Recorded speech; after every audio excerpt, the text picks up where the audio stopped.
En primer lugar, agradezco que hayan venido a esta conferencia y mi felicidad absoluta, pero la de Rodrigo Jiménez de Rada, que era ciertamente prepotente, sería mucho mayor, ¿no? Ahora voy a publicar 3 libros, si las parcas no me cortan los hilos, que será Ordoño IV el Malo, personaje por el que tengo un enorme interés. Se titula Ordoño IV el Malo, Rey de León, la psicología en la Alta Edad Media, porque es un personaje tan desgraciado que me ha encantado hacer un libro sobre él. Es decir, se quedó huérfano de madre con 2 años, de padre con 5, etcétera. Lo pasó muy mal. Y entonces tiene una vida desastrosa. Las crónicas cristianas lo llaman el malo, una forma de calificarlo como traidor, y los musulmanes le llaman al-Jabit, es decir, carente de moral.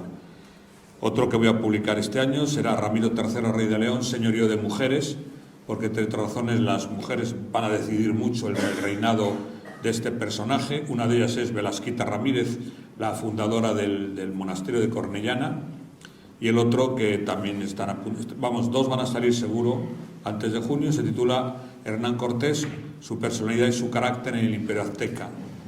Y es un libro que me ha encantado hacer porque incluso según estaba escribiendo no me reía de mí mismo, de Hernán Cortés, pero sí me reía, ¿no?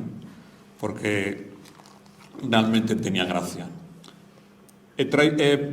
Ahora vamos a hablar de las Navas de Tolosa. He traído libros de las Navas de Tolosa por si alguno de ustedes quiere adquirirlo. Ya que ha salido el de Alfonso VII, también he traído un ejemplar de Alfonso VII y de Ramiro II, que es el personaje, el rey más importante del siglo X en Europa, ¿no? Y este es el de las Navas de Tolosa. ¿Qué he pretendido hacer con el libro de la batalla de las Navas de Tolosa? Que por supuesto pues defiendo porque al fin y al cabo forma parte de mi acervo cultural. Pues dejar... sí, los que compren los libros, a pesar de que dicen que los cazurros no regalamos nada, pues les regalaré un dossier de 400 páginas a todo color para que tengan pesadillas al leer mis libros, todas las entrevistas, un libro de estudios clásicos, otros más, unas revistas de historia que yo dirigí en Asturias que ya desaparecieron, pues alguno de ustedes quiere conservar un ejemplar. Y por aquello de que ayer fue el Día de la Mujer y la reina Urraca murió un 8 de marzo de una endometriosis, de un parto puerperal, pues voy a regalar una serie de pinturas sobre Reyes de León que me ha hecho uno de los mejores pintores de Galicia, Alfredo Arias Martínez, y se los voy a regalar de 2 en 2. Por ejemplo, este sería el hijo y este sería la madre. Estos son pinturas que también les voy a regalar. Bueno, no estamos en las rebajas, pero tiro la casa por la ventana. Y ya no tengo más, claro. ¿Qué he pretendido con el libro? Voy a dialogar con mi hijo, que es un doctorando en historia medieval, está haciendo una tesis sobre las monedas en la Asturias medieval. Y entonces vamos a hacer, en lugar de que sea un monólogo, vamos a hablar, no sé, media hora o 40 minutos más o menos, para que después ustedes me hagan todas las preguntas que quieran. ¿Qué he pretendido con esto? Lo último, sí. Las portadas de los 2 últimos libros me las hace una diseñadora que estudió en Salamanca, que es de La Bañeza, y que como los imperiales de La Bañeza pues lo hace muy bien, y que vive en Austria. Por lo tanto, creo que las portadas merecen la pena. ¿Qué he pretendido con el libro de las Navas de Tolosa? Se titula Un mito histórico, pues sobre todo dejar bien claro cuál era la postura de los reyes, qué era lo que ocurría en ese momento y sobre todo subrayar cuál era la estructura y cuál era la idea del gran rey de León, Alfonso IX, el de las Cortes, el de la cuna del parlamentarismo, por qué no fue a las Navas de Tolosa y por qué no fue tampoco el de Portugal, que siempre se ha pasado de puntillas o vilipendiando a estos reyes. Y yo soy de León capital, lógicamente. Demostrando que Alfonso IX no fue porque no quisiera ir, sino que hubo unas condiciones políticas que en el de Portugal en Sancho el Gordo de Portugal eran más graves, Alfonso el Gordo de Portugal, Alfonso de Borgoña, en la relación con el papado. Desde siempre la Santa Sede ha apoyado más a Castilla que a León o a Portugal o a Navarra, y lógicamente Alfonso IX no tenía mucho interés en ir a la batalla de las Navas. Sí tenía mucho interés, pero no la curia regia. Vamos a ver, cuando se produce la batalla de Alarcos, las tropas leonesas, que son las más fuertes de la península, sí se presentan en Alarcos, pero su primo Alfonso VIII tiene mucha prisa por acabar la batalla y moviliza la caballería pesada desde Toledo hasta Alarcos. Cuando llegaron a Alarcos, llegaron con la lengua afuera y naturalmente fue muy fácil para la infantería musulmana desbaratar aquello. Pero Alfonso IX estaba en Talavera de la Reina para apoyar a su primo, y Sancho VII el Fuerte de Navarra también estaba cerca de Madrid para apoyar al rey de Castilla, pero no esperó. Cuando se produce la bula de... por cierto, como también soy médico, pues tengo unas manías es recopilar la estatura de decenas de personajes históricos. Les voy a decir solamente los que intervienen en este momento. Alfonso IX de León medía 1,90. Se hace ese gesto, ya no sigo. Alfonso VIII de Castilla medía 1,80. Pedro I el Católico de Aragón 2 metros. Madre. Y Sancho VII el Fuerte de Navarra solamente medía 2,13. Sí, 2,13. Con lo cual tienen ustedes que entender... Esto simplemente es un paréntesis antes de que empiece a preguntarme mi hijo. Tienen que comprender que cuando aquel gigante de 2,13 montado a caballo se acercó al palenque donde estaba el califa almohade, y los negros, que así se llamaban, que eran la guardia personal, estaban encadenados y de rodillas, obviamente fue muy fácil el susto y matarlos con facilidad desde una altura gigantesca de 2,13 más el caballo, mientras los dos estaban agachados. Y ahí viene lo de las cadenas del Reino de Navarra. Cuando se recibe la bula de cruzada, que Jiménez de Rada, Rodrigo Jiménez de Rada, navarro, arzobispo de Toledo y canciller de Alfonso VIII, digamos el adversario de Lucas de Tuy. Lucas de Tuy es el historiador del Reino de León, leonesista, etc. Pues enseguida manda la bula al rey de Portugal. El rey de Portugal contesta que tiene problemas importantes con la Santa Sede. Está excomulgado porque se ha quedado con el dinero de la Iglesia, el dinero de las primicias, y naturalmente no va a ir a las Navas. Pedro I el Católico, rey de Aragón, pues indudablemente tiene mucho interés en ir a las Navas porque tiene buena vinculación con el rey de Castilla, Alfonso VIII. A Sancho VII el Fuerte, que ya tiene cerca de 60 años, el Papa lo amenaza con que lo va a volver a excomulgar y va a volver a poner el reino en entredicho, y claro, ante eso pues no le queda otro remedio que ir. Los navarristas vasquistas dicen que fue con 1.000 soldados, 800. Bueno, eso es una malicia, porque para empezar cada caballero llevaba 4 escuderos, por tanto si fue 1.000 ya eran 4.000, que son bastantes.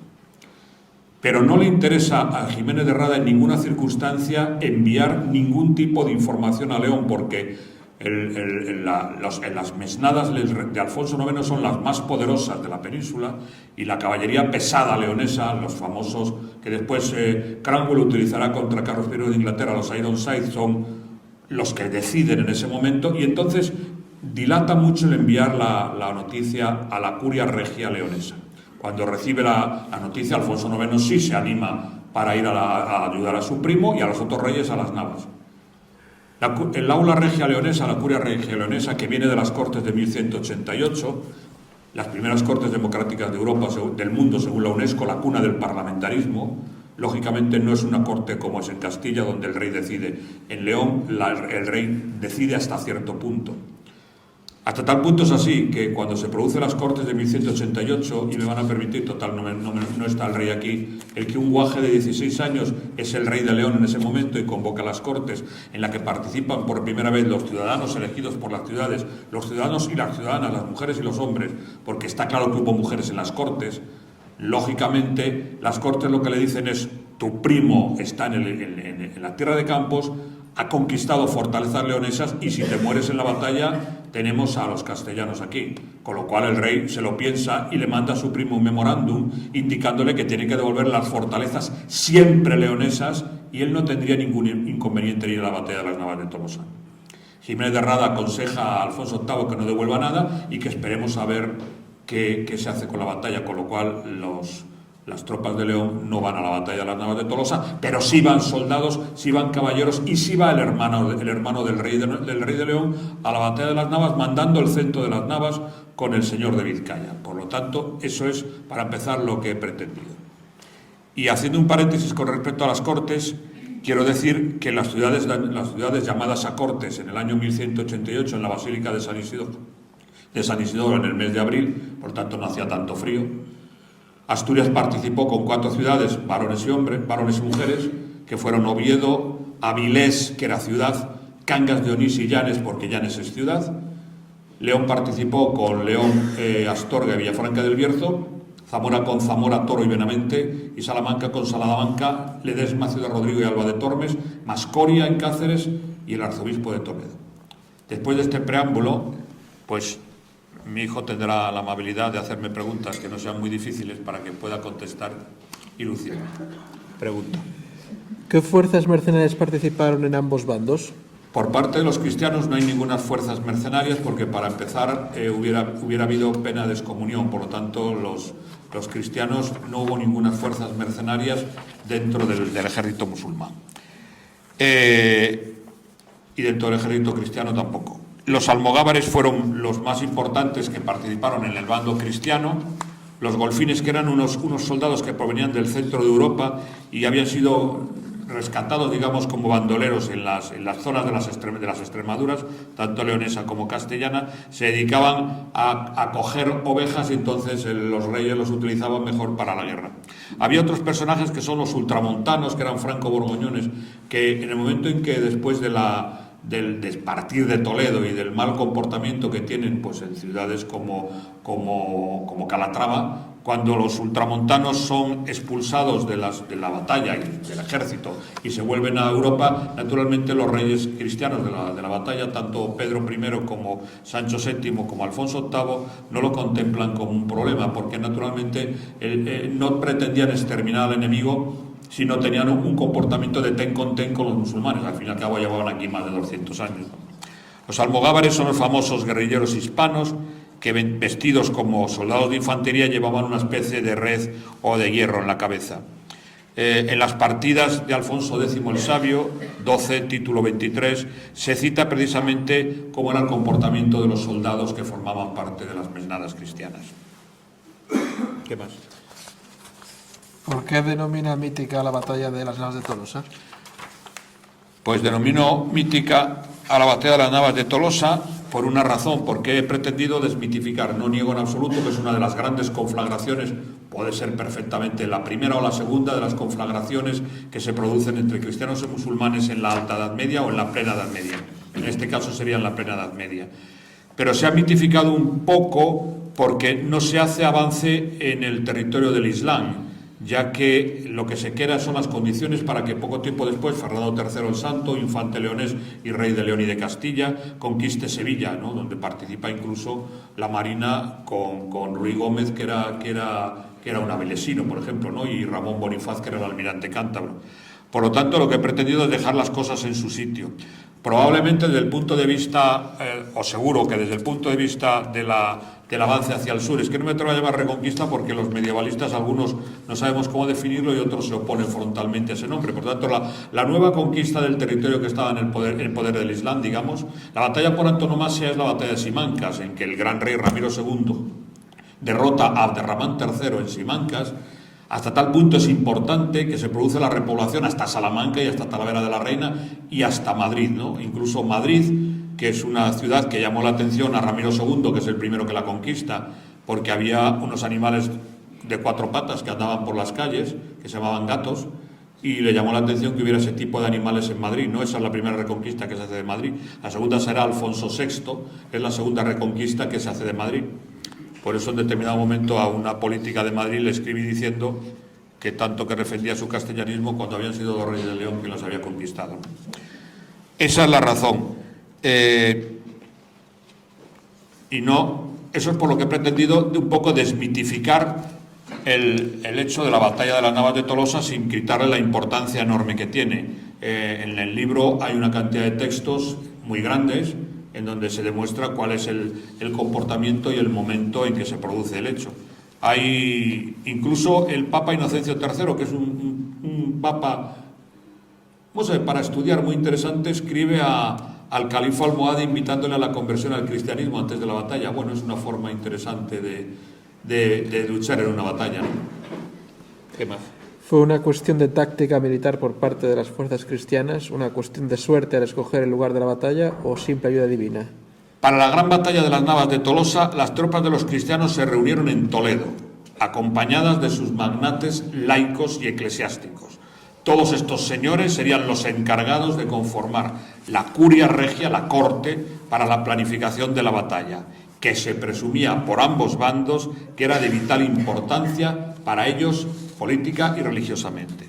Tanto el rey de Castilla, que era el rector del hecho bélico, además tenía ganas, lógicamente, de mutar, de cambiar lo que había ocurrido con Alarcos, como el soberano de los agarenos, el califa, desde los seguidores del profeta Mahoma, habían dotado a todos los participantes de los necesarios medios económicos y materiales para vencer al enemigo en tal campaña, en el empeño tan anhelado. De igual manera, tanto cristianos como sarracenos caminaban con gran lentitud, estamos hablando de que es en verano, hacia el lugar previsto para la confrontación.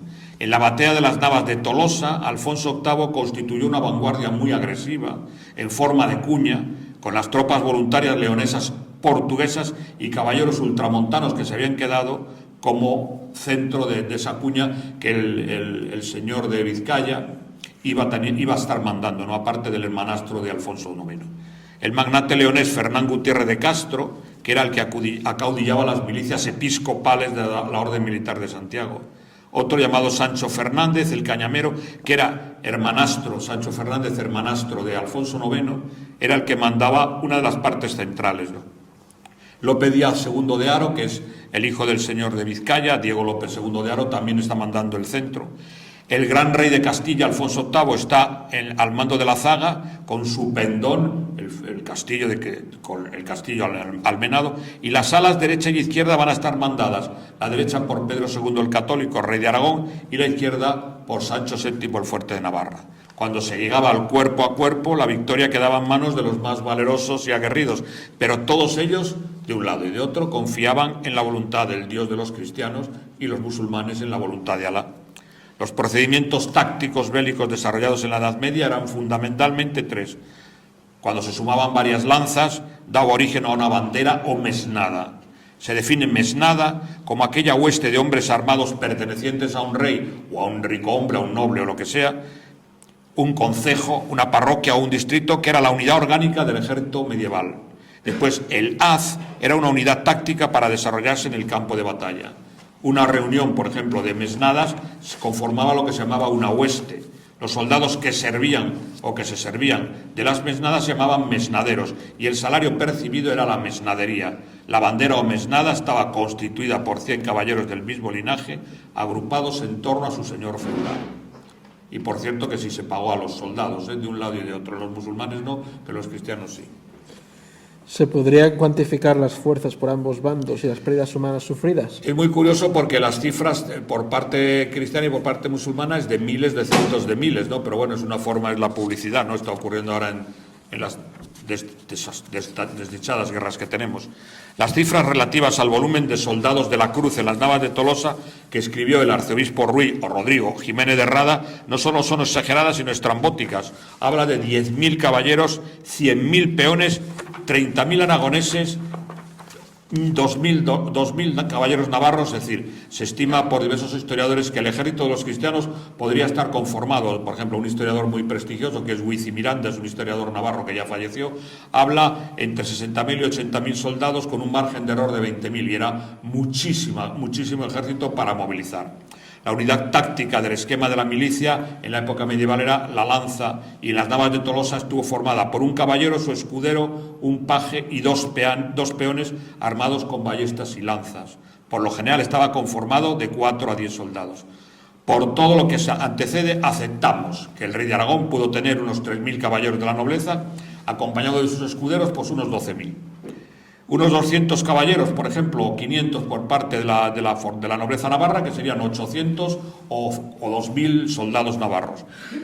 Por consiguiente, hay una fórmula que utiliza el profesor Barantorbe, que es médico e historiador de Málaga, aunque nacido en Valladolid, que utiliza fórmulas bastante acertadas a lo que pudo ocurrir. Entre León y Portugal aportaron unos 5.000 soldados más o menos, y los que permanecieron de Borgoña y de otros sitios ultramontanos fueron unos 650 y no más. En el otro extremo, el profesor Ruiz Domene, que es un profesor catalán, en el año 1948 hizo un estudio sobre la batalla de las Navas, nació en 1948, el estudio es de 1984, e indica la cifra global de 11.000 soldados. Hubo más soldados, casi el doble de soldados en el bando musulmán que entre las tropas cristianas. ¿A cuánto se elevó el botín de las tropas cristianas?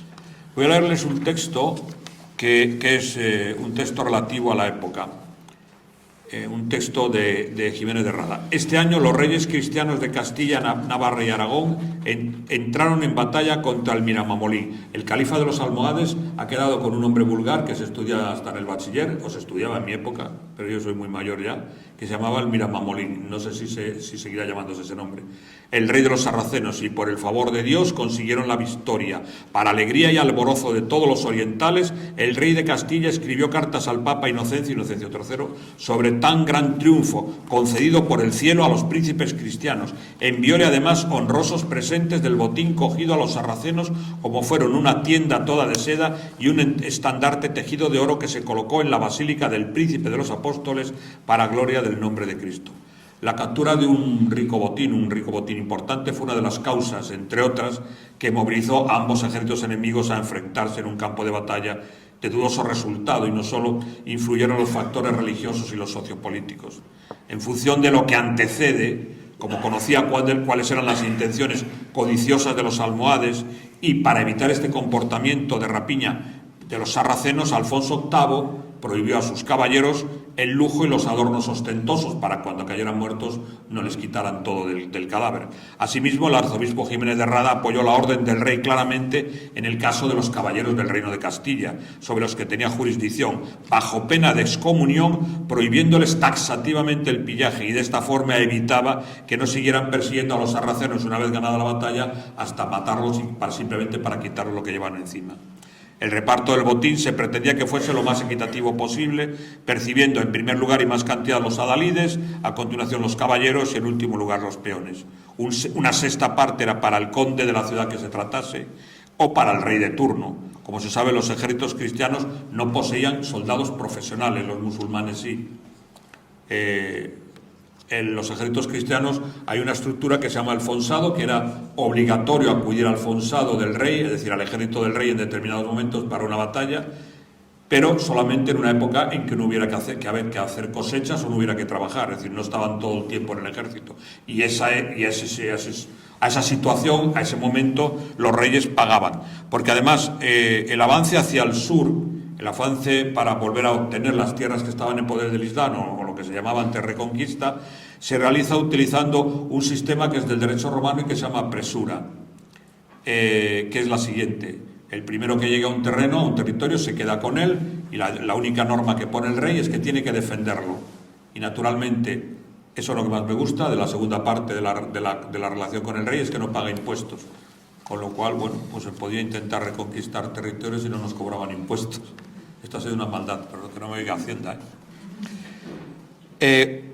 Una vez tomado el campamento del Miramamolín en Santa Elena, que fue donde se produce la batalla, Rodrigo Jiménez de Rada apostrofó al rey de Castilla indicándole, según la crónica del Toledano, Ruy Jiménez de Rada se le llama también el Toledano, tened presente la gracia de Dios que suplió vuestras carencias y que hoy borró el deshonor que habéis soportado largo tiempo desde Alarcos. Tened también presente a vuestros caballeros con cuyo concurso habéis logrado tanta gloria. Se cita que a continuación se cantó un Te Deum, el Te Deum Laudamos, que resultó transido de emoción para aquellos varones tan fornidos que no pudieron evitar las lágrimas.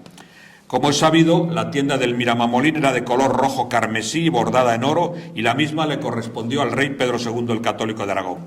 El magnífico soberano navarro, Sancho VII, pudo poner una gran esmeralda, que aparece en el escudo de Navarra, en su escudo a partir de las Navas de Tolosa, porque fue una esmeralda que consiguió quitarle al califa almohade. El estandarte y la lanza califales fueron enviadas, que me resulta curioso, por el rey Alfonso VIII al Papa Inocencio III. Debe ser para que peleara con los cardenales, ¿no? Porque si no, no tiene mucho sentido. ¿Qué más? ¿Cuánto tiempo le ha llevado a documentar su obra? No solo con datos contrastados, sino también con las ilustraciones que incluye. Como dicen los políticos, esta pregunta me encanta que me la hagan. Creo que, a ver, yo no tengo tantos libros de historia como Pérez Reverte. Yo solo tengo 8.602 libros de... Miento, 8.603 porque ayer me llegó uno. Tengo 8.603 libros de historia. Pero bueno, si no se lo creen, pues le quito 1.000. Se pueden ver en mi casa porque les enseño la biblioteca. Está por todas partes. Tengo unos 2.000 de esos 8.600, más o menos unas cuantas son crónicas y diplomaturas. Es la única forma de hacer historia. Yo soy un doctor en historia medieval. Hice cursos de historia antigua porque me interesan mucho los cartagineses. Mi correo concretamente es Aníbal Cannas. Aníbal no me hizo caso en Cannas y en lugar de matar 60.000 romanos le dije que nos cargáramos 80.000, pero no me obedeció. Cuando le dije como su primo Majarbal que entráramos en Roma, pues tampoco me hizo caso y así nos lució el pelo, ¿no? Pues estuve un año leyendo grosso modo todas las obras sobre la batalla de las Navas de Tolosa. Tengo todos los libros que se han publicado sensu estricto sobre la batalla. Desde el de Vara Torbeck hasta García Fiz, acaba de sacar una nueva reedición en una editorial en Despertaferro, que es un magnífico historiador de Cáceres, catedrático de medieval. Después, Huici Miranda, que es un profesor que ya murió hace tiempo, es un profesor navarro muy interesante, tiene una cantidad de textos enormes, originales de la época, también lo tengo. Alvira Cabrer me gustó mucho algunas de las descripciones que hace. Estoy hablando de libros que se titulan Sensu Estricto, Las Navas de Tolosa. Es otro profesor que me gustó mucho. Hay uno mucho más divulgativo que se llama Lago, y después otro que es López Payer. Después, también utilicé la historia. Todos los libros que utilizo en todos mis libros están en la bibliografía, y todos los libros de la bibliografía están en mi casa. Bueno, si no me los ha comido la perra, claro.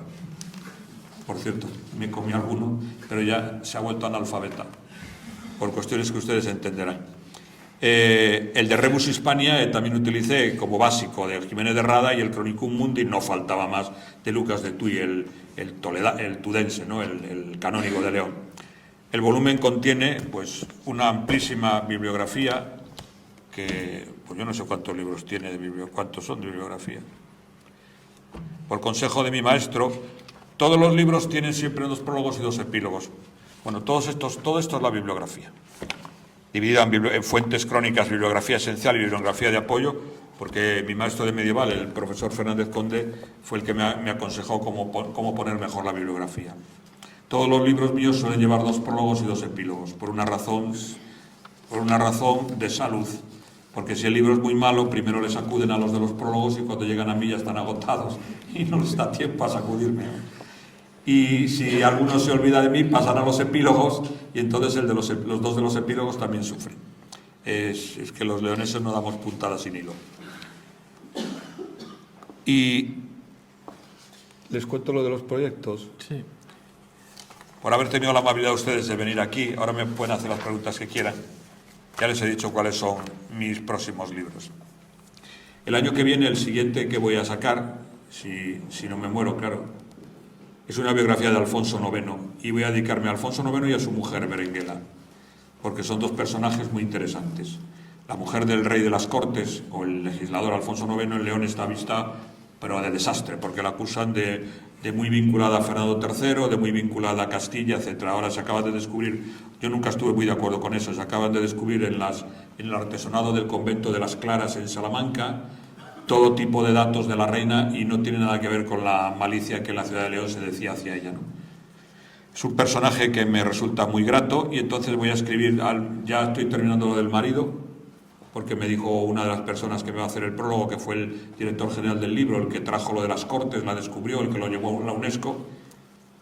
Iba ya por la página 300 y pico y me dijo, ¿pero cuándo lo vas a casar? Y entonces ya he decidido casarlo, porque si no termino la 900 y no le da tiempo al Papa a suprimir el matrimonio.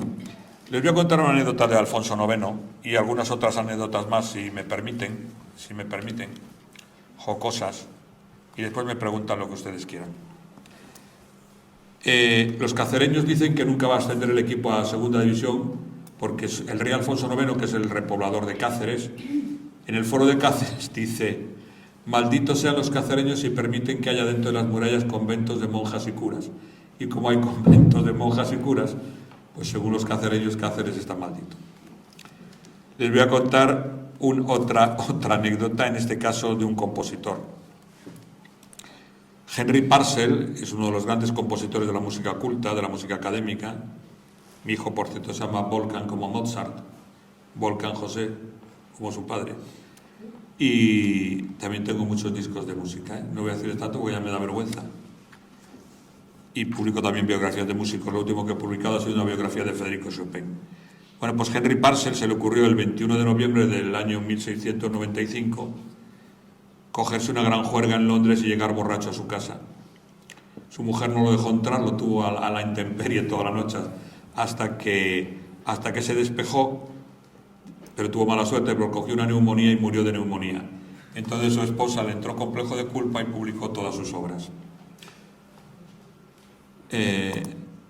¿Saben cuánto medía María Antonieta de Austria? No, 1,72. ¿Saben qué sujetador usaba? 105. No sé si es mucho o es poco. ¿Está bien? Pero no había sujetadores. En el Museo del Louvre llevan una cosa con lo que la reina sujetaba el pecho. Que no había sujetadores. Ya, pero ya le digo que es una cosa que aparece en el Museo del Louvre que corresponde a la talla 105. Indudablemente no había sujetadores, había algo que sujetaba el pecho de la reina. ¿Qué más?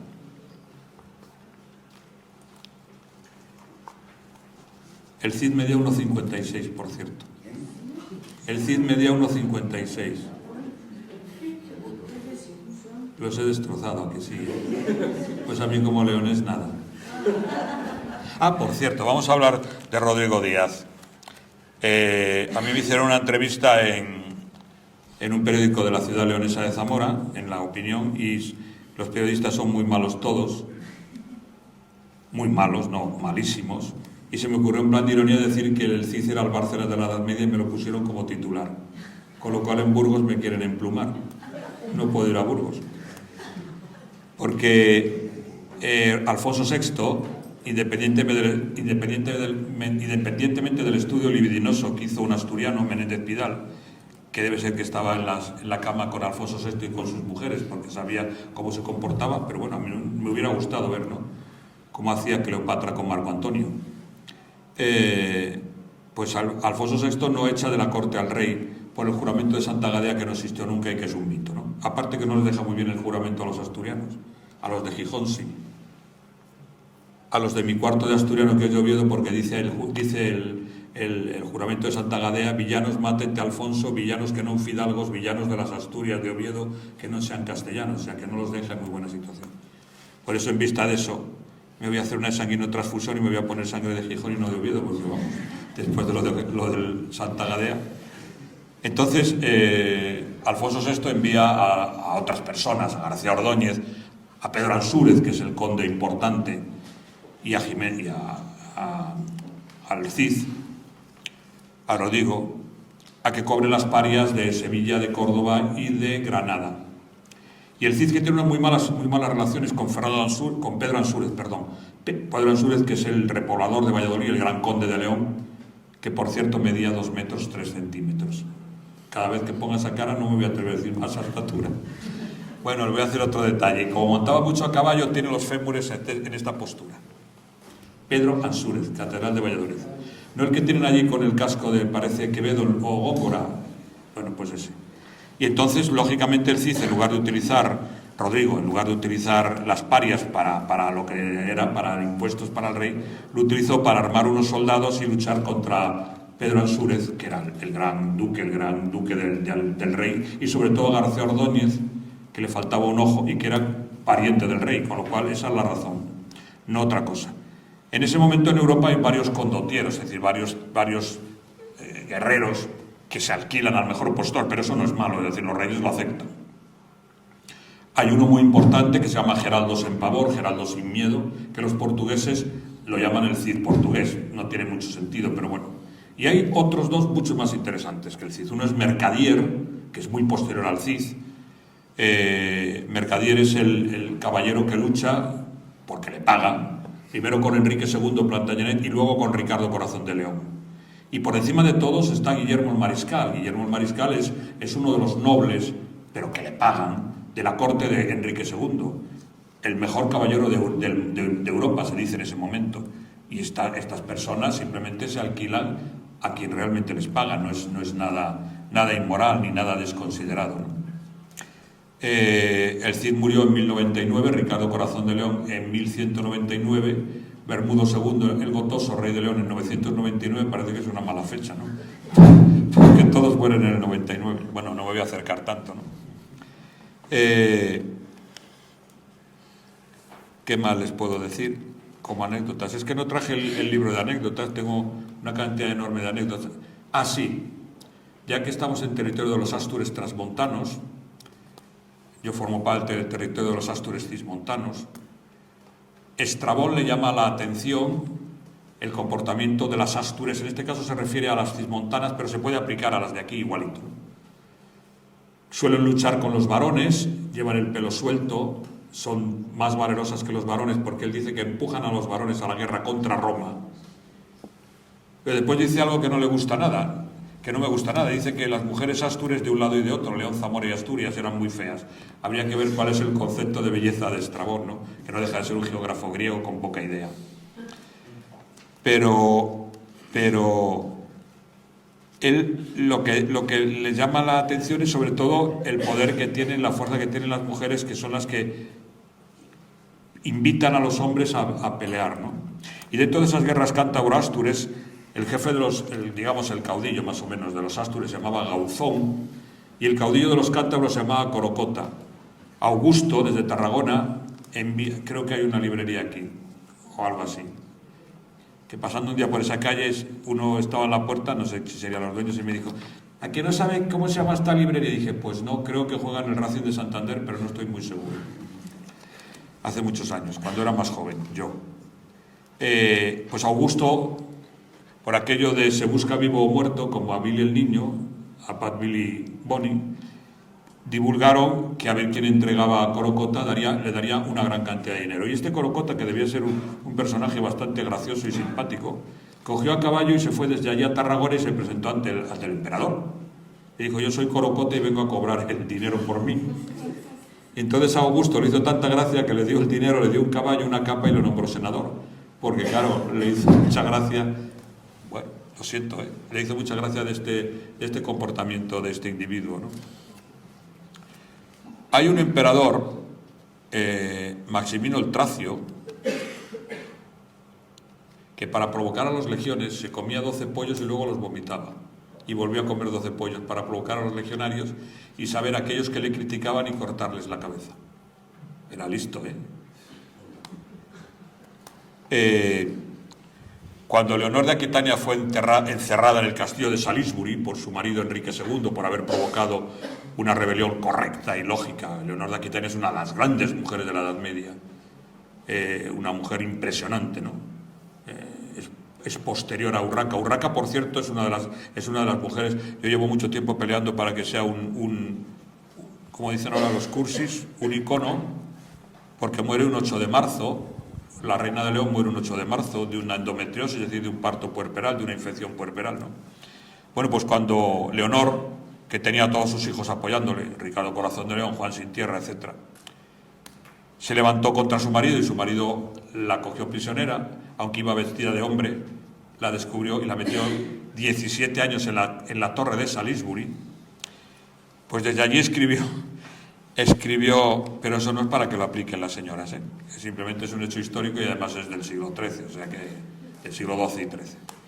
Escribió una frase que decía: hay varones a los que arrancarles la piel a tira sería un acto de extrema justicia, pero no es para aplicarlo. Le gustó, ¿eh? Pues no es para aplicarlo. Bueno, pues en un programa que había en una emisora de Radio Navilés, una de las locutoras que hacía el programa, una amiga mía, me dijo que le diera algo, para preguntar a la gente, que le diera alguna cosa rara, y le di esa frase. Se podría haber hecho un estudio psicológico sobre la cantidad de mujeres a las que les cargaron esa frase. Desde la pasionaria hasta la mujer de andar, a todas, pero ninguna de la Edad Media, vamos, que era lo curioso, ¿no? A nadie se le ocurrió mirar en internet. Hay unas tablas, usted coge el fémur, mide el fémur del individuo. ¿Cuándo existe ese resto? Sí, cuando existe el fémur, lógicamente, si no la tibia y sí, tienen que ser huesos largos, ¿eh? Viene el fémur. Huesos largos en medicina decimos huesos largos, la tibia, el fémur, el peroné, el cúbito y el radio, es decir, un hueso largo no es los metacarpianos. Entonces, hay unas tablas y en función de la medida de ese hueso, por una tabla que hay, sale la altura muy cercana del sujeto, pero cercanísima. Por ejemplo, Ricardo Corazón de León está entre 1,96 y 2 metros, muy cercana. De todos esos personajes que he mencionado, ¿existen restos? O sea, para poder... Sí, existen restos, sí. Y concretamente el segundo marido de la reina Urraca, que es Alfonso el Batallador, un personaje para estudiar, ¿no? Pero para estudiar, vamos, yo creo que necesitaba ayuda psicológica más que otra cosa, ¿no? Bueno, Urraca fue una mujer, según dice ella, maltratada, ¿no? Le dio patadas y todo, ¿no? Pero yo creo que el sujeto no estaba muy bien de la cabeza, ¿no? Pues este hombre medía entre 1,61 y 1,62, y su hermano, Ramiro el Monje, 1,60, pero en cambio la hija de Ramiro el Monje, que es la famosa Petronila, medía 1,95. O sea que depende de... Pero sí, tengo una lista muy grande porque, bueno, cada uno tiene sus manías, esa es una de mis manías, ver... A lo mejor si midiera 1,90 pues no me interesaba, pero midiendo 1,70 pues sí me interesa saber lo que mide y me interesa mucho. Sobre todo, porque tiene una relación con el medio en el que se mueven, ¿no? Vamos a ver, Ramsés II medía 1,73 y además era pelirrojo, todavía se conserva el pelo, ¿no? En cambio, Tutmosis III medía 1,59. Bueno, Hatshepsut 1,56 y tenía artrosis, ¿no? Pero bueno, me interesa mucho la medicina forense. Yo en todos mis libros, la historia forense, en todos mis libros hago un estudio, bueno, porque soy médico también aparte de medievalista, de historiador, y me puedo permitir el lujo, se puede decir así, con todo respeto, de con los datos que tengo saber de qué murió ese personaje más o menos. Por ejemplo, Ramiro II yo creo que tuvo un infarto o una angina de pecho en Oviedo porque tiene 4 meses en que no hace absolutamente nada y cuando se recupera va a morir a León y sabe que va a morir a León, al Palacio del Rey, ¿no?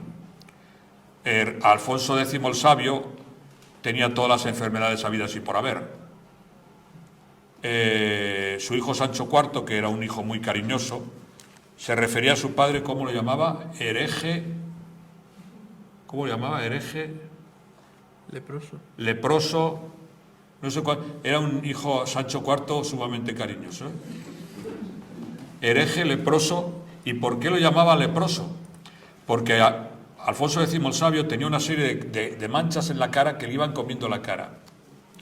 Hoy se sabe perfectamente que era un adenocarcinoma provocado por una patada de un caballo que cuando era niño, cuando era joven, se fue infectando y claro, el rey, su hijo no sabía que aquello era un adenocarcinoma y como le comía la cara, cuanto más cariño tenía a su padre lo llamaba leproso. Después, como tenía ataques de ira por lo que le dolía la cabeza, tenía cefaleas provocadas por algo tan simple como era una sinusitis, que hoy se hubiera curado con una cefalosporina, un mucolítico y un corticoide, pero en aquel momento no había. Y Cuando Alfonso X tenía aquellos dolores de cabeza con ataques de ira, le salía por el pus el ojo derecho y entonces su hijo pensaba que era un hereje, que era algo demoníaco. Pero bueno, es que tenía mucho cariño a su padre. Les voy a contar una anécdota de Alfonso X que está en mi tercer libro. Mi tercer libro fue una biografía de Alfonso X. Y le titulé Alfonso X el Sabio, rey de León y de Castilla, con una orden expresa al editor que no quería ver ningún castillo en la portada y me obedeció. Puso un león rampante. El libro es mío, yo pongo a quien quiero, ¿no? O no, claro, lógico. Y además él es rey de León, porque firma siempre como rey de Castilla, de León y de Andalucía. Pues Alfonso X fue excomulgado porque se le ocurrió la feliz idea de escribir al Papa, y diciendo lo siguiente: si el día de la creación del mundo yo hubiera estado ante Dios y me hubiera hecho caso de mis consejos, la creación hubiera resultado mejor. Dijo el Papa: sí, pues te excomulgo, por atrevido y por blasfemo, y los excomulgó. Porque hay que decir que dijo claramente al Papa: Dios se equivocó porque no me pidió consejo. Era un personaje muy curioso, porque además lo que quería era el fecho del imperio, es decir, ser emperador. ¿Qué posibilidades tenía de ser emperador? Ninguna. ¿Por qué? Porque aunque sí provenía de familia imperial, es decir, de los Suabia, resulta que formaba parte de los gibelinos, que eran los enemigos del Papa, por lo tanto el Papa no lo iba a aceptar. Segundo, provenía de una familia que al Papa, cada vez que a Alejandro III o Inocencio III le hablaban y los posteriores le hablaban de esa familia, que era Federico I Barbarroja Hohenstaufen, era como si le nombraran al diablo, porque había intentado meter a papas anteriores en la cárcel, etc. Por lo tanto, posibilidades ninguna. Aunque Jiménez de Rada invocó que era rey de León y el título de los reyes de León era el título imperial, al Papa no le convenció, aunque aceptaba esa orden. Por lo tanto, se gastó lo que no estaban los escritos, hasta tal punto que los procuradores de Zamora se presentan no ante el rey, que no se podía negociar con él porque él estaba con lo que llaman en las crónicas el fecho del imperio, ¿no? Y le dicen a Jiménez de Rada que en Zamora están en la ruina, que no tienen ni que comer porque los ha esquilmado a impuestos, ¿no? Que era la mejor forma era las cortes se reúnen por separado. Las Cortes de Castilla se reúnen en un sitio, las Cortes de León se reúnen bien. Por ejemplo, se reúnen a veces en Medina del Campo, en Zamora sobre todo, y si se reunían en Zamora, esquilmaban a la ciudad en la que se reunían, ¿no? Entonces, pues tenía insuficiencia renal, insuficiencia hepática, era, ¿cómo se dice? Una yacería, pues eso, era una yacería.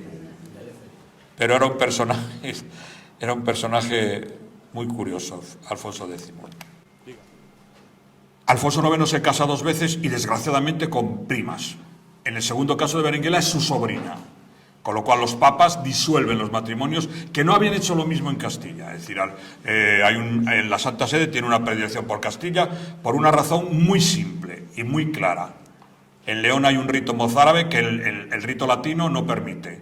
Los cluniacenses que vienen de Europa tratan de que en León, en el Reino de León, en el Reino de León haya un rito latino como hay en el resto. Para empezar, Castilla no existe hasta Sancho III, por una razón muy simple, porque son condados que no se llaman ninguno Castilla, sino se llaman condados de Burgos, de Saldaña, etc. Mire, hay un personaje al que tengo mucha simpatía, que es Sancho II, el hermano de Alfonso VI. Yo tengo toda la diplomatura de Sancho y dice lo siguiente: imperando el príncipe Sancho en Burgos y mi hermano el emperador Alfonso en León. Segundo, Fernando III se va a educar con su madre, algo que era absolutamente absurdo, porque Alfonso IX no quiere educarlo, porque los hijos, en la costumbre medieval se educaban en una separación siempre con el padre y no con la madre. Va a Burgos con su madre y naturalmente en Burgos y sobre todo en Palencia y en Valladolid hay un personaje que es Tello Tellez de Meneses, que es bastante más retorcido para la educación de Fernando. Ahora se ha descubierto que Berenguela se sentía muy vinculada al Reino de León y no a Castilla. Hay datos fehacientes sobre ello. En tercer lugar, o en cuarto o en quinto, Fernando III el Santo, al morir Enrique, que era el que iba a sustituirle, hermano pequeño de Berenguela, toma posesión del Reino de Castilla, Fernando III, en 1212. En 1230, 18 años después, muere su padre y Fernando III, sin respetar el testamento de su padre, que no le deja el Reino de León, porque el Reino de León es para 2 mujeres, Sancha y Dulce, 2 hermanas que buscan apoyos entre la nobleza, pero solamente obtienen un 20% de los apoyos, no entregaron el reino por dinero, como dicen algunos maledicentes, como por ejemplo Valdeón Baruque, en absoluto, sino que no encontraron apoyos suficientes para plantar cara a su hermanastro, cedieron el territorio. Las posibilidades de Fernando III de ser rey de León fueron muy complicadas, porque le costó mucho entrar en la ciudad, le costó mucho que en Zamora lo aceptaran, y tuvo muchos problemas. En el 1230 es rey de León. En absoluto desaparece el reino de León en Castilla, eso jamás, no ha existido nunca, primero porque no existe la corona de Castilla ni de Aragón, es una invención, porque para empezar, hasta Pedro I el Justiciero, que es como lo llaman en Asturias y en el reino de León, y el Cruel lo llaman en Toledo, hasta Pedro I las Cortes se reúnen por separado, siempre por separado. Y en el caso de Alfonso X el Sabio, clarísima, las Cortes se reúnen, divide la corona de León y de Castilla en 4 territorios, en 5, y el quinto se llama Reino de León, curiosamente para cobrar impuestos, porque todos los reyes siempre trataban de sacar dinero. Por lo tanto, no desaparece jamás en la estructura leonesa. Es más, yo que soy un historiador leonesista como Lucas de Tuy, tengo centenares de datos, tengo hasta, ¿cómo se llamaba el adelantado mayor de León en la época de un tal Felipe III de Habsburgo? Sé cómo se llamaba el comendador de León. Vamos a ver, cuando los reyes católicos, yo tengo un pariente aquí, allá al final, que es un fan de Isabel la Católica, supongo que me estará atendiendo lo que estoy diciendo perfectamente. Cuando entran los reyes católicos en Granada, eso solamente es la parafernalia realizada para la entrada de los reyes. Las negociaciones las ha realizado Gutiérrez de Cárdenas, que es el adelantado mayor de León, del Reino de León, previamente. Simplemente ha sido una entrega de las llaves. Todo está pactado. Y quien lo realiza es el adelantado mayor de León. Por lo tanto, en ninguna circunstancia desaparece. Le agradezco lo que ha dicho, porque León no es Castilla, ni lo ha sido nunca, ni lo será. Y si nosotros somos Castilla, pues los territorios que formaban parte de la corona de León lo tienen todavía más difícil. Pero ha perdido influencia. Bueno, ha perdido influencia porque formamos... Es que yo no... A ver, sí, perdone, yo soy medievalista, por lo tanto no le voy a hablar de la autonomía actual porque esa ya la estamos combatiendo. Pero quiero decirle... No tiene que ver con la cosa. Quiero decir que... No deja de ser hereje. Indudablemente, hombre, pues hemos perdido influencia, eso es indudable. Pero los fueros nacen en el Reino de León, las cortes nacen en el Reino de León, el que la mujer tenga categoría es en el Reino de León, donde las mujeres son iguales que los varones, igualitas, en todas las circunstancias. Mire, ya que hablábamos de Alfonso VI y del chico este, del Ruiz de Vivar, Rodrigo Díaz de Vivar, ha sido un lapsus bondadoso, ¿eh? En la corte de Fernando I y de Sancha I, así como su nieta Urraca firma Urraca el rey, no la reina, porque si es la reina, el rey sería Alfonso el Batallador. Urraca siempre firma Urraca el rey y se intitula como emperatriz de León y reina de todas las Españas. Y no solo eso, sino que la reina Urraca es la primera que introduce la partícula y las mujeres. Cuando hay una donación se decía, pues los ganados, las tierras y los hombres pasan a poder de Gonzalo. Ella siempre dice con los hombres y con las mujeres. ¿Dónde ha perdido eso? Pues en algo muy sencillo, en sus tías, Urraca de Zamora y Elvira de Toro, y en su madre, Constanza de Borgoña, y en su abuela Sancha. Es decir, Sancha es la primera que firma reina propietaria de León, porque no puede firmar como reina titular, porque no sé, con ese momento esa partícula no existe, y firma reina propietaria. Y ella es la que decide con respecto a Fernando. Por lo tanto, la educación que dan a los hijos, al Sancho, Urraca, Elvira, Alfonso y García, es la misma. La misma, estudian el trivium, el quadrivium, igualita. La diferencia a favor de Urraca y Elvira, hombre, yo creo que es a favor. Porque yo que no hice la mili me libré por inútil, pues la cuenta. Es que no las enseñan a dar mandobles. Hombre, yo creo que es más positivo. Alfonso, García y Sancho les enseñan a dar mandobles y a las infantas no. El título de infantazgo nace en el Reino de León. Bueno, etcétera, etcétera, etcétera. Que indudablemente hoy, el año 2024, formamos parte de una entidad política. Bueno, ya le pondremos palos en la bicicleta. ¿Qué singularidades? ¿Qué categoría? Ya he explicado antes, pero bueno, lo voy a repetir. Es decir, ella tiene un concepto absoluto, es más, un concepto absoluto de que ella es el rey de la corona. Es más, eso lo considera su padre porque su padre es lo que ha estudiado. No discrimina a su hija por ser hija. Se dice, bueno, pero es que subió al trono porque su hermanastro murió en una batalla. No, pero es que su hermano era mayor. El que muere en Uclés era mayor que ella. Pero él, Alfonso, la impone en las cortes. Llega a las cortes y les dice, no hay otra opción, mi hija es la reina. Y los cortes que dicen, bueno, lo aceptamos, pero si quieres ser reina tienes que casarte, porque si no, no nos puedes mandar. Pero eso no es una imposición, bueno, machista, no, simplemente porque también a los infantes les obligaban, o te casas o no hay nada que hacer. Era una forma política. Ella, ¿qué ocurre? Pues hombre, que la casaron con alguien que ella llama bodas descomulgadas, porque así define sus bodas con Alfonso el Batallador. ¿Por qué? Pues porque Alfonso el Batallador tenía casi 10 años más que ella y Alfonso el Batallador siempre decía, el hombre tiene que estar con hombres, no tiene que estar con mujeres. Bueno, y ella tenía otro comportamiento distinto. Cuando se queda viuda, cuando se separa de Alfonso el Batallador, tiene un amor, una relación de amor, porque ella habla de amor, de delicia, con el conde de Candespina, que muere en la batalla de Candespina. Bueno, me voy a matizar, porque dije conde de Candespina en un pueblo importante de mi tierra, donde gobernamos el repugnante leonesismo, en Santa María del Páramo, y casi me liquida uno allí. No, perdone, Candespina es la batalla. Bueno, pues el conde Gómez Salvadores, muerto en Candespina, fue la primera pareja que tuvo después de separarse la reina. Pero vamos, poniéndose la corte por montera y nadie le dijo nada. La segunda, que es con Pedro González de Lara, es con la que tiene 2 hijos, Elvira y Furtado. Y Fernando el Furtado, llaman el Furtado porque le hurtaron la posibilidad de ser rey. La reina tiene ya te digo, tiene una vinculación importante con Asturias. Está documentado, yo tengo toda la diplomatura de la reina, que es un libro precioso, porque además se ve allí nombres de Asturias, Perlora, Prahuía, Pravia, San Esteban, o sea, aparecen nombres de la... Madre mía, qué golpes doy, parezco Khrushchev en la ONU.